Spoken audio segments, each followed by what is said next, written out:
સમાચારોની શરૂઆત કરીએ। રાજ્ય સરકારની 3 દિવસીય ચિંતન શિબિરનું આયોજન કરાયું છે। સીએમ, મંત્રી અને આઈએએસ અધિકારીઓનો પડાવ સોમનાથમાં છે। તમામ મંત્રી નેતાઓ ચાર્ટર્ડ ફ્લાઇટ મારફતે રવાના થઈ ચૂક્યા છે।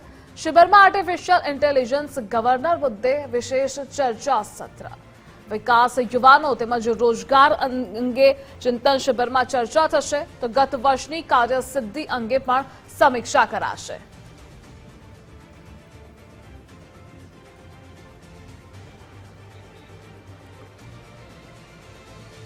આજથી સોમનાથમાં રાજ્ય સરકારની 11મી ચિંતન શિબિર છે। મુખ્યમંત્રી ભૂપેન્દ્રભાઈ પટેલની હાજરીમાં 11મી ચિંતન શિબિરનું આયોજન કરવામાં આવ્યું છે।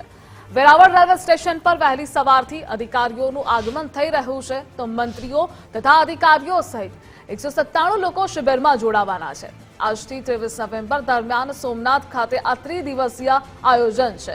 રાજ્યમાં તૈયાર થતી નીતિ, આગામી રોડમેપ સંદર્ભે સમીક્ષા થશે તો ડેટા એનાલિસિસ જેવા વિષયો પર નિષ્ણાતોના વક્તવ્યો યોજાશે। અંતિમ દિવસે બેસ્ટ જિલ્લા કલેક્ટર અને બેસ્ટ ડીડીઓના એવોર્ડ અપાશે।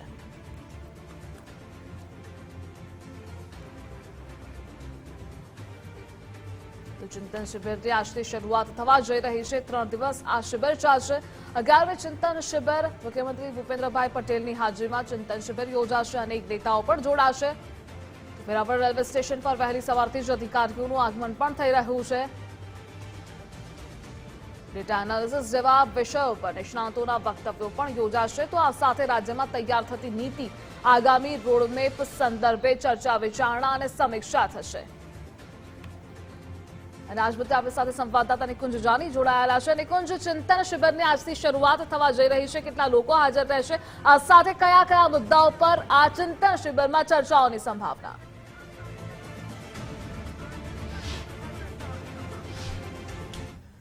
ચિત્રવિશાળ, રાજ્ય સરકારની આજથી 3 દિવસીય ચિંતન શિબિરનો પ્રારંભ થશે। રાજ્ય સરકારના મુખ્યમંત્રી સહિત તમામ મંત્રીઓ, તમામ વિભાગના સચિવો અને તમામ ઉચ્ચ અધિકારીઓ જે છે તે 3 દિવસ સોમનાથ ખાતે પડાવ નાખશે અને રાજ્ય સરકારના વિકાસ માટે, રાજ્ય સરકારની પ્રગતિ માટે ચિંતન મનોમંથન કરશે। 11મી આ ચિંતન શિબિર છે। 2003ની અંદર તત્કાલીન મુખ્યમંત્રી તરીકે નરેન્દ્ર મોદીએ આ ચિંતન શિબિરની પરંપરાની શરૂઆત કરાવી હતી। હાલ હું સોમનાથ ખાતે છું અને મારી પાછળ આપ જે જોઈ રહ્યા છો, જે ડોમ તૈયાર કરવામાં આવ્યો છે, તે આ ડોમ રાજ્ય સરકારની ચિંતન મનોમંથન માટેની તૈયારીઓનો છે। સોમનાથ દાદાના સાનિધ્યમાં આપ જમણી તરફ જોશો તો સોમનાથ મંદિર જે છે તે આપને દ્રશ્યમાન થશે। સોમનાથ દાદાના સાનિધ્યમાં આ ચિંતન શિબિર રાજ્ય સરકારની યોજાઈ રહી છે। 3 દિવસીય ચિંતન શિબિરની અંદર તમામ એવા મુદ્દાઓ છે કે જે રાજ્ય સરકારની પ્રગતિ માટે, રાજ્ય સરકારના વિકાસ માટે મહત્વના હોય છે।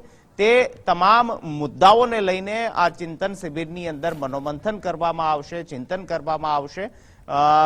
પાછલી ચિંતન શિબિર 2 વર્ષ પહેલા સ્ટેચ્યુ ઓફ યુનિટી કેવડિયા ખાતે યોજાઈ હતી અને હવે 2 વર્ષ બાદ આ ચિંતન શિબિર જે છે તે સોમનાથ મહાદેવના શરણોની અંદર યોજાઈ રહી છે। અલગ અલગ એવા મુદ્દાઓ છે કે જેના આધારે આગામી રોડમેપ રાજ્ય સરકાર નક્કી કરતી હોય છે અને ખાસ કરી ચિંતન જે છે તે ખૂબ મહત્વનું હોય છે, કારણ કે નવા આઈડિયા ક્રિએટ માટે, નવા આઈડિયાના ઉદ્ભવ માટે તમામ એવા ઉચ્ચ અધિકારીઓ કે જે આ રાજ્ય સરકારને રન કરે છે, રાજ્ય સરકારને ચલાવે છે, તમામ એવા મંત્રીઓ કે જે અલગ અલગ વિભાગોનો તેમની પાસે હવાલો છે, તે તમામ એકઠા થાય છે અને કોઈ એક વિષય પર ચિંતન મનોમંથન કરે છે અને ત્યાંથી કી પોઈન્ટ્સ જે છે છેલ્લા દિવસે તૈયાર થતા હોય છે। ત્યાર પછીના સમય દરમિયાન તેના પર વર્કઆઉટ કરવામાં આવે છે, તેના પર કઈ રીતે નવી યોજનાઓની અંદર તેનું ઇમ્પ્લિમેશન કરી શકાય તે મુદ્દાને લઈને પણ ચિંતન શિબિર બાદ પણ એક્સરસાઇઝ જે છે તે કરવામાં આવતી હોય છે। બપોરે 2 વાગે આ ચિંતન શિબિરનો શુભારંભ થશે। તમામ મંત્રીઓ હાલ અમદાવાદથી સોમનાથ પહોંચવા માટે નીકળવાની બસ તૈયારીઓમાં છે।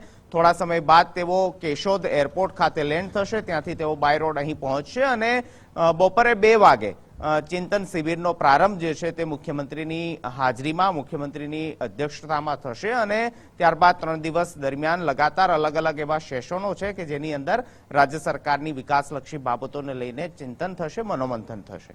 ધ્રુવિશા. જે નિકુંજ જોડાવા બદલ